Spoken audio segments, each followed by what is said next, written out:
If you combine curiosity, suffering, and the human need to know what lies below, you get one thing, the blueprint of the abyss.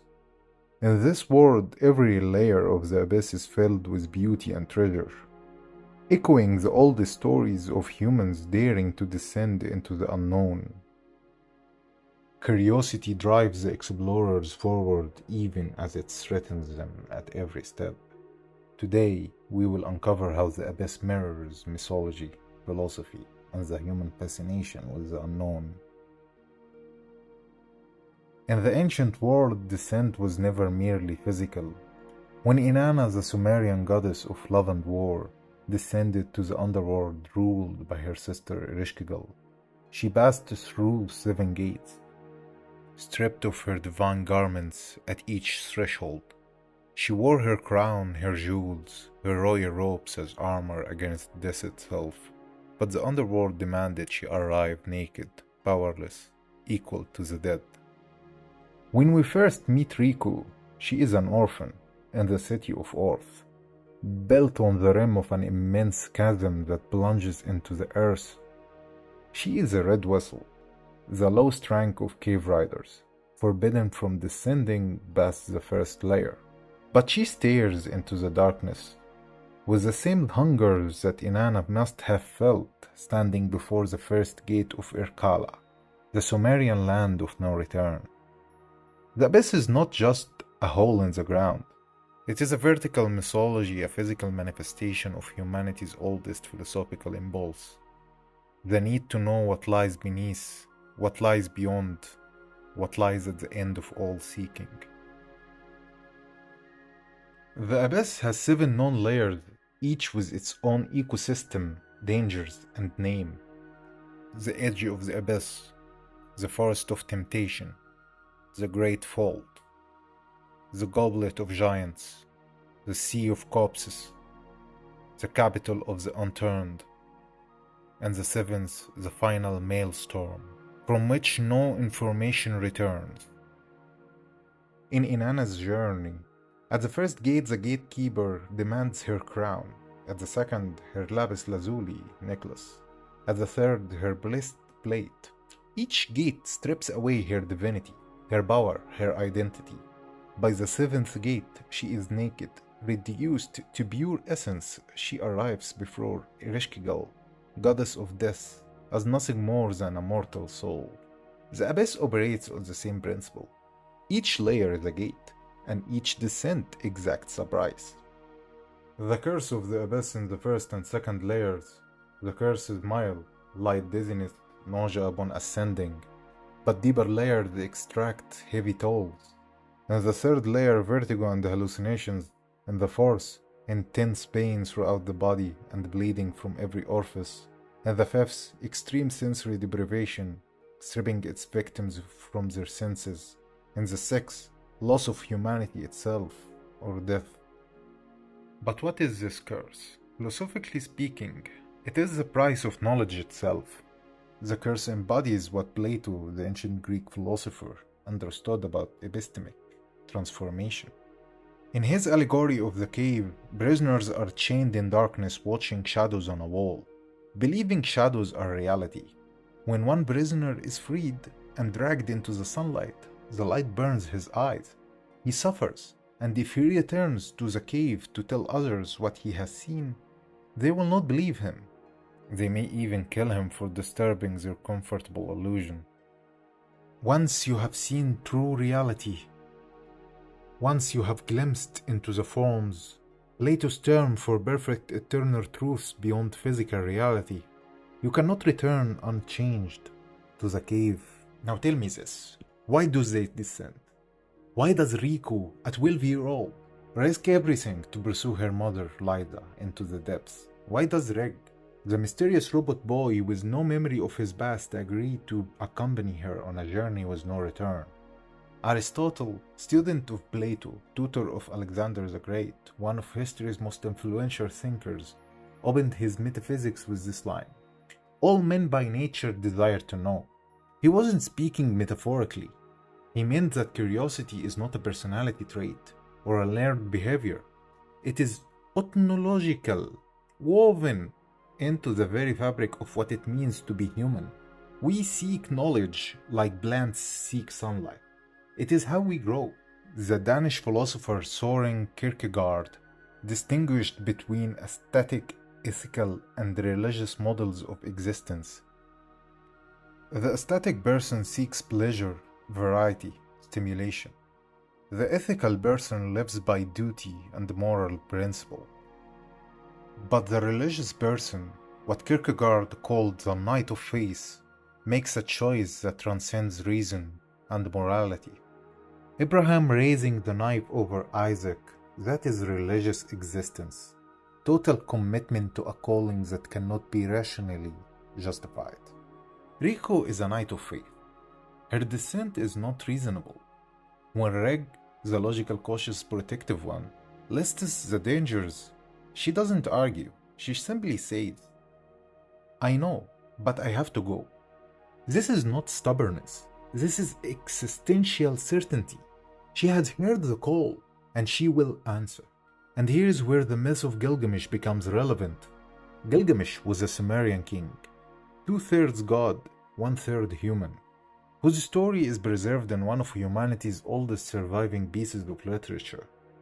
When his beloved friend Enkidu dies, Gilgamesh is shattered.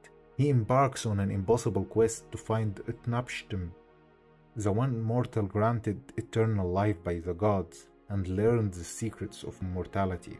Gilgamesh crosses deserts where no human can survive. He travels through 12 leagues of absolute darkness under a mountain where the sun itself rests. He encounters scorpion men, crosses the waters of death, and surrenders everything. And when he finally finds Utnapishtim, the immortal tells him there is a plant at the bottom of the sea that can restore youth. Gilgamesh dives into the ocean floor, retrieves the plant, and begins his journey home. He has succeeded, but at a resting place. When he bathes, a serpent smells the plant fragrance, emerges from the water, and devours it. The snake sheds its skin, renewed, reborn, and disappears. Gilgamesh returns to Urk empty-handed. His journey gave him not what he wanted, but what he needed: understanding. He learned that death is not common fate, that meaning comes not from escaping mortality, but from accepting it and choosing how to spend your finite time. He returned as a man who had confronted the limits of human possibility. Riko descends because the abyss calls to something deeper than reason. It promises not comfort, but completion, not safety, but selfhood, not her mother necessarily, but the truth of who she is. The most profound parallel between the Sumerian underworld and the abyss is irreversibility. In Sumerian cosmology, this is a one-way door. The underworld is ruled by Ereshkigal, Inanna's dark mirror, her shadow self, which is called the land from which there is no return. The living who descend cannot simply walk back. Inanna can only return through substitution. When she is killed and hung on a hook like a piece of meat, Enki sends creatures to negotiate her release. But the gods of the underworld demand a replacement. Someone must take her place. Inanna returns to find her husband Dumzi sitting on her throne. Unmourning, unconcerned, in a rage, she condemns him into the underworld in her stead. The curse enforces the same law. Certain threshold, once crossed, cannot be uncrossed. Without sacrifice past the fourth layer, ascent becomes agonizing. Past the sixth, it becomes transformative or fatal. The abyss is not a space you explore and leave unchanged. It's a commitment you make, a bargain written in flesh and blood. Kierkegaard wrote about the leap of faith. The movement when you commit to something that cannot be rationally justified, that you cannot be reversed. It is not a decision you can make cautiously or halfway. You leap into the unknown and there is no safety net. The leap defines you. After the leap, you are not who you were before. Riko's descent is that leap embodied. She chooses a path from which there is no return. Not because she's certain of success. She's a child. weak, human, mortal, but because she's certain of her question. What is at the bottom? Where did I come from? Where was my mother? Who am I? These questions matter more than survival. That is the terrible beauty of the human spirit. That is her calling. In Sumerian thought, the underworld is not punishment. It is the necessary opposite of the world above. It is where all things go to unmade, to dissolve, to return to primordial chaos before new creations begin. The Sumerian called it Kur, the mountain underneath the earth where gods and monsters dwell. The Abyss literalizes the philosophical concept of negation. To descend is to negate yourself, your safety, your former life, your humanity, eventually your form itself. The Neharet, or the Whole One, or those who are no longer people, are humans transformed by the sixth layer's curse into something unrecognizable. Some become monsters, some become immortal, blessed creatures, all become other than human. Nanachi and Miti were friends, two orphans sold to the legendary white vessel Bundrud, who promised to make them cave raiders. Instead, he used them as test subjects. In the sixth layer, he forced them to ascend within the curse's field. Nanachi was transformed into a hollow, a fairy creature that can see the curse itself as a visible force field. But she retained her mind, her memories, herself. Miti, on the other hand, bore the blunt force of the curse for both of them. She was transformed into something no longer remotely human, an immortal, unkillable thing that feels pain but cannot die, cannot speak, cannot do anything but suffer and endure. This represents the ultimate philosophical question posed by personal identity. If you lose everything that made you, you, your body, your face, your ability to communicate, but some core of experience continues, what remains? Are you still you? The philosopher John Locke said identity is continuity of consciousness. But what if consciousness continues in a form that has lost all connections to its former self? The Sumerians would have understood Nanachi and Miti. Their story echoes the ancient pattern: to save the one you love, you must witness their transformation into something unredeemable. Dumzi cannot escape the underworld. Enkidu, Gilgamesh's friend, dies and can never return. The dead remain dead. But the love that witnessed this transformation, that refuses to abandon the transformed, even when they are no longer themselves, that itself is sacred. Nanachi could have left Miti. Instead, she stayed in the fifth layer for years, caring for this creature that barely recognizes her, hoping against hope for mercy. Rick grants that mercy, and in doing so, he and Riko earns Nanachi's loyalty, because they give Miti freedom in the form of death. There is a theological concept from Christian tradition called felix culpa, Latin for fortunate fall or happy fall. It refers to Adam and Eve's fall from the Garden of Eden.